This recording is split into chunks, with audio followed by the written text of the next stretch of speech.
Genevieve Holt saw the post at 6:47 in the morning, still in her robe, her coffee going cold on the counter.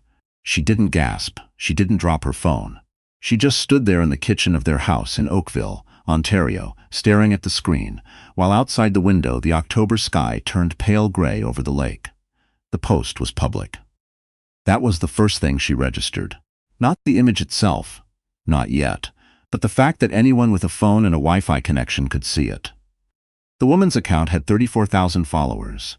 The photo had been up for 6 hours. It already had 2,100 likes.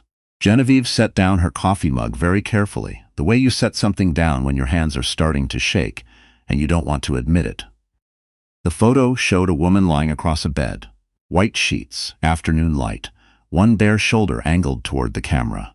Tasteful, in the way things are tasteful when someone has thought very hard about how they look. But that wasn't the part that stopped Genevieve's breath. The part that stopped her breath was the pillow in the background. Dark gray linen with a small embroidered monogram. GH. She had ordered those pillowcases from an artisan shop in Montreal 3 years ago. She had sat at her kitchen table and typed in her initials. The caption read, "Some men know how to make you feel like the only one." The woman's name was Isla Devereaux. Genevieve had never heard of her before that morning. By 7 a.m. she knew her age, 26, her job title, brand strategist and lifestyle content creator, and the fact that she had been, apparently, spending time in Genevieve's bedroom while Genevieve was in Calgary at a 4-day architecture conference. Her husband's name was Daniel Holt. They had been married for 11 years. They had 2 children, a daughter, Poppy, who was 9 and obsessed with marine biology, and a son, Oliver, who was 6 and had just learned to ride a bike without training wheels 2 months ago, and who had made Daniel promise to record it. And Daniel had stood on the driveway with his phone held up and whooped when Oliver finally made it to the end of the street. Genevieve sat with that image in her head. Daniel on the driveway, phone up, proud, and then she looked back at the photo on her screen. She closed the app. She went upstairs and she looked in at Poppy, who was still asleep with one arm draped over her copy of Ocean Life Encyclopedia, and then at Oliver, who was curled into a perfect comma at the edge of his bed the way he always slept, dangerously close to the edge, never falling. She stood in the hallway between their 2 rooms for a moment, and then she went back downstairs. Daniel was already gone. He left for work early on Thursdays. She poured the cold coffee down the sink and made a fresh pot. By the time the children came downstairs for breakfast, she had read everything there was to read about Isla Devereaux. The public Instagram account, the lifestyle blog, the brand partnership disclosures, which included a skincare company, a travel app, and a Toronto-based hotel group, the kind that did long-stay suites with kitchen facilities and in-room spa services. Genevieve was an architect. She noticed details. She noticed that the lamp on the bedside table behind that gray linen pillow was the same lamp she had bought at an estate sale in Westdale and rewired herself. She noticed the small scratch on the window frame that she kept meaning to repaint. She made Poppy's oatmeal with brown sugar and sliced banana. She helped Oliver find his left shoe. She drove them both to school and kissed them at the door, and waited until they were inside before I started the car. Then she sat in the school parking lot for 11 minutes and let herself feel all of it. Not the anger, not yet. That came later, in waves, unexpected and physical, like a door blown open by wind. What she felt first was something smaller and more embarrassing. The specific private humiliation of recognizing your own pillowcases in someone else's photograph. The things you chose, the small domestic choices that add up to a life, and discovering that someone had walked through that life like it was a hotel room. She drove home. She called her office and told them she'd be in late. She sat at the kitchen table with a legal pad and she wrote down everything she knew and everything she needed to find out. She was a methodical woman by nature. Her colleagues at the firm described her as the one who reads the entire brief before anyone else has opened the folder. It was not a quality that had served her well in every area of her life. She sometimes read the brief on things that were better felt than understood, but it served her now. She did not call Daniel. She thought about calling her sister in Vancouver, but her sister had never liked Daniel. And Genevieve wasn't ready to give her that. She thought about calling her friend Dorothy, who was the only person Genevieve trusted with the full truth of things. But Dorothy was in the middle of her own difficult season. Her mother had been sick since spring, and this wasn't the call to make to someone already carrying too much. So Genevieve sat with it herself, the way she often did, and she thought. The post was still up at noon. It had 14,700 likes. Someone had tagged a gossip account in the comments. The gossip account, which Genevieve had never heard of, but which apparently had 280,000 followers, had reposted the image with the caption, "Whose bed is this?" Asking for a wife somewhere Paletsfuried, it was objectively a reasonable question. Genevieve zoomed in on the photo. One more time. The lamp, the window frame, the embroidered initials on gray linen. She thought about the woman who had lain across that bed, in that light, and taken this photo, and posted it for 34,000 people, and felt nothing about it, or worse, felt something good. Felt triumphant. That was the word. The photo had the particular energy of a woman who believed she was winning something. Genevieve closed the app again. She had work to do. She was not a person who shouted. She had never been. Even as a child, when other children cried and kicked, she had gone quiet, gone internal, started building something in her head. Her mother used to say it could be unnerving. Daniel had called it one of the things he loved most about her, early on, her steadiness, her calm. She wondered sometimes if that was still true for him, or if it had curdled into something he found easier to escape than admire. She didn't have time to wonder about that now. She pulled up her laptop and opened a new tab. The thing about being an architect is that you understand how things are built. Structure, load-bearing walls, the difference between what holds something up and what is merely decorative. You understand that most things, when you look closely, have a logic to them, and that the same logic that built them can, in theory, be used to take them apart, or build something that makes them irrelevant. Isla Devereaux was a brand strategist. She knew about visibility. She understood reach, impressions, the algorithm of attention. Genevieve understood those things too. She typed a search into her browser, then another. She made a call to a contact she had in the media buying world, a woman named Heather who had done some digital advertising work for a community project Genevieve's firm had partnered on the previous year. She asked a few careful questions. Heather, to her credit, did not ask why. It took Genevieve 4 days. She said nothing to Daniel during those 4 days. She made dinner and sat at the table and listened to Oliver describe the complete hierarchy of his grade 1 classroom, and watched Poppy read at the counter and answered Daniel's questions about her week with the truth, which was that she was working on something. He didn't ask what. She noticed that he checked his phone more than usual.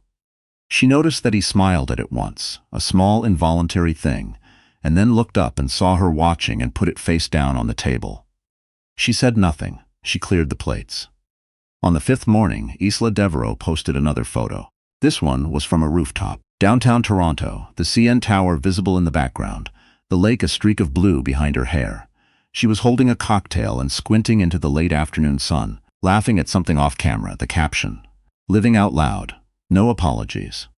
It had a sponsored tag, a hotel group, one of those boutique properties on King Street that did curated experiences for the kind of guests who described their vacations as intentional. Genevieve looked at the sponsored tag for a long time.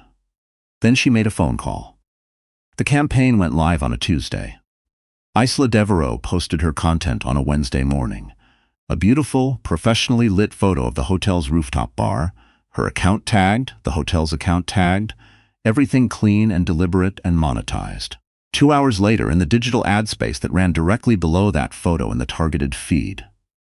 Targeted to the same demographic, the same geography, the same interest categories that Isla's sponsored content had been optimized for. A different image appeared. It was a photo of Genevieve's bedroom, not a stolen photo. Genevieve's own photo, taken years ago when they'd finished the renovation. The lamp, the window frame, the gray linen pillowcases with the embroidered initials. The room exactly as it appeared in Isla Devereaux's viral post, except that Genevieve had photographed it first and she could prove it, and the metadata in her files was dated 4 years back. The caption on the ad was 4 words. "This is my home." Below the image, a link to a website Genevieve had built over 4 evenings, clean and minimal the way she built everything. It contained 2 things. The first was a side-by-side comparison of the 2 photos, Isla's post and Genevieve's renovation photo. with the EXIF data visible and time-stamped. The second was a brief, plainly written paragraph. No names, no drama, just the facts. That a sponsored content creator had used a private family home as a backdrop for paid brand content without the knowledge or permission of the homeowner, and that the homeowner had documentation of every object in the room, and that she intended to pursue every available avenue to correct the record. She didn't name Isla. She didn't name Daniel. She didn't have to. The internet is very good at filling in blanks. By Thursday morning, Heather texted her, "Your ad is performing. A lot of organic amplification happening." Genevieve thanked her. Then she closed her phone and took Poppy to her swim lesson and sat in the bleachers watching her daughter cut through the water in long, clean strokes, and she felt, for the first time in 5 days, something approaching stillness. She had not expected the media inquiries.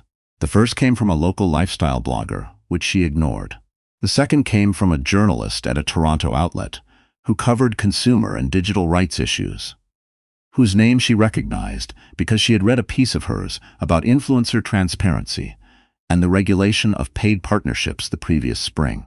She ignored that one too, for 24 hours, and then she wrote back a single sentence. "I'm happy to speak on background about the legal and ethical questions around this situation." They spoke for 40 minutes. Genevieve said nothing that wasn't true. She said nothing that named either Daniel or Isla. She talked about property rights. She talked about consent and documentation. She talked about what it meant for a person to discover that their private space had been used to generate commercial content without their knowledge. The journalist was sharp and careful and wrote a piece that was shared 14,000 times before the weekend. The brand that had sponsored Isla's post issued a statement on Friday afternoon. They regretted any confusion. They took the partnership standards very seriously. They had parted ways with the content creator in question while they reviewed their vetting procedures. Isla's post came down that evening. By Saturday, 3 other brands had quietly removed their partnership tags from her recent content. Her follower count, which Genevieve had watched with the detached curiosity of someone observing a weather system, dropped by 6,000 in 36 hours. Genevieve did not feel triumphant about this. That surprised her. She had expected some version of satisfaction, the clean, specific satisfaction of a problem correctly solved. But what she felt instead was tired, and sad, and strangely tender, in the way you feel tender toward the version of yourself that didn't know yet. The woman who had bought those pillowcases and typed in her own initials and thought, "This is mine, this is us, this is the life we are building." She thought about that woman a lot in the days that followed. Daniel came home on Saturday evening to find her sitting at the kitchen table with a glass of wine and a folder of documents in front of her. The children were at her mother's for the weekend. The house was quiet. The October light was going sideways through the window over the sink, the kind of light that made everything look like a painting of itself. He saw the folder. He looked at her face. He said, "Genevieve." She said, "Sit down, Daniel." He sat. She watched him understand, in stages, exactly how much she knew. She watched it move through him. The calculation, the defense reflex. And then something that might have been genuine shame, though she had learned by then that genuine shame and the performance of shame can look identical from across a kitchen table, and she was no longer certain which she was seeing. She told him what she had done. All of it. The ad, the website, the journalist. He listened without speaking, which was either respect or strategy, and she was past trying to determine which. When she finished, he said, "You could have just talked to me." She said, "I could have. You could have, too." He didn't answer that, she said. "I'm not going to pretend this is fixable right now. Maybe it is, one day. Maybe you'll be different, and maybe I'll be different, and maybe we'll build something new out of what's left. I don't know. But I know that I am not going to sit quietly in this house and let someone post my pillowcases on the internet like a trophy, Daniel. That was never going to happen." He was quiet for a long time. Then he said, The kids are at Mum's," she said. "And when they come home, they're going to have 2 parents who are being honest with each other, at least about where things stand. That's what I'm going to make sure of." She meant it. That was the other thing she had built over those 5 days. Not just the ad, not just the website, but a version of the next conversation, and the one after that she could hold on to. She had taken Poppy and Oliver for a walk the day before, and watched Poppy catalog tide pools in a notebook, and watched Oliver try to skip stones and mostly fail but keep trying. And she had thought, they are going to be okay. Whatever happens, she would make sure of it. The legal proceedings began in November. She didn't pursue Isla directly. A lawyer she consulted, a compact, exacting woman named Ruth, who practiced intellectual property and privacy law, advised a specific and targeted approach, and Genevieve followed it. The case was not dramatic. It resolved in March quietly, with an acknowledgement and a settlement that covered the documentation costs, and then some. Ruth called her the morning it was finalized and said, "You handled this well." Genevieve thanked her and meant it. Isla Devereaux eventually relaunched her account with a different aesthetic and fewer followers. Genevieve heard this from Heather months later and felt nothing in particular about it. She and Daniel were separated by December. Not loudly. They sat with a mediator in a bright office on Bay Street and worked through the practical questions with the same methodical care she brought to everything. And he cooperated, because he was not, underneath everything, a cruel person, just a careless one. She was still learning the difference between those two things. Poppy and Oliver adjusted, the way children adjust. Not without difficulty. Not without the specific heartbreak of watching your daughter ask a question you can't fully answer. But with the resilience that children carry inside them like a compass, quietly always pointing toward whatever is true. Genevieve made sure they had space for every question. She made sure they knew that the two people who loved them most in the world were still those same two people, just differently arranged. She moved into a rental near the lake in January while she figured out the longer plan. It was smaller than the house in Oakville.